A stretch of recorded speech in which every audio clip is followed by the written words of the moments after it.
plus de 150 kg de cocaïne saisie par la douane malienne. C'était à Kourimali, à la frontière Mali-Guinée. La dite saisie s'inscrit dans le cadre d'une vaste opération de lutte contre la fraude. Suivons ensemble tous les détails de l'opération de saisie et c'est avec Tamsir Djabati. Les douanes à la hauteur de leurs ambitions. Pour preuve, 159,5 kg de cocaïne d'une valeur marchande de près de 8 milliards de francs CFA sont saisis à Kourimali, à la frontière Mali-Guinée. Selon les statistiques des douanes maliennes, cette prouesse des soldats de l'économie est une saisie record sur tous les corridors. Alors, quel a été le mode opératoire des agents du bureau secondaire des douanes de Kourimali pour saisir cette importante quantité de cocaïne? Il y a un monsieur qui s'est présenté à nous pour demander le laissez-passer touristique. En la matière, c'est vraiment impossible. Le fait d'insister là-dessus prouve le comportement suspect de la personne. Donc son comportement a attiré notre attention et j'ai décidé avec quelques éléments d'aller voir le véhicule parce que c'est un véhicule carrément banalisé. Donc avec le flair douanier, on a vu que ce n'est pas clair. Justement, c'était à bord de ce véhicule banalisé que la cocaïne était disséminée. Ils ont carrément transformé le toit du véhicule pour stocker le produit. N'eût été la vigilance des agents, c'était bon vent au trafic de drogue. Nous avons vu qu'à l'intérieur, il n'y avait rien que des sacs, des téléphones.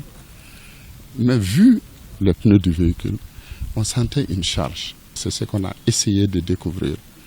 Comme le véhicule portait un porte-bagages, donc quand on a soulevé ce porte-bagages qui était fabriqué pour la circonstance, nous avons vu que le toit avait été éventré.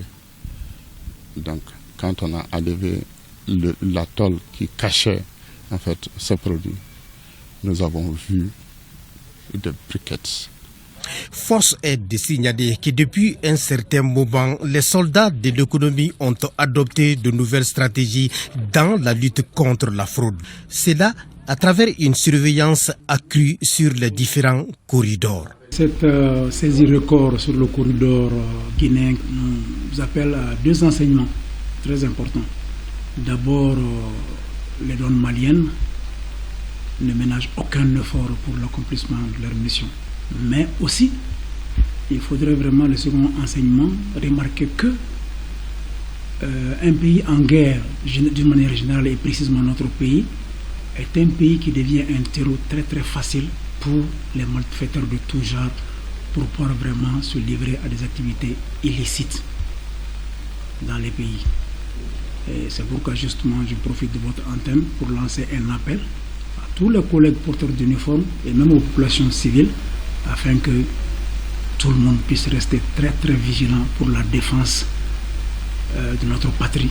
Cette saisie dénote de la bonne collaboration des douanes maliennes et guinéennes, surtout au moment où les maîtres mots s'appellent la facilitation douanière, mais aussi la sécurité avant tout. C'est notre engagement partagé entre les douanes guinéennes et les douanes maliennes.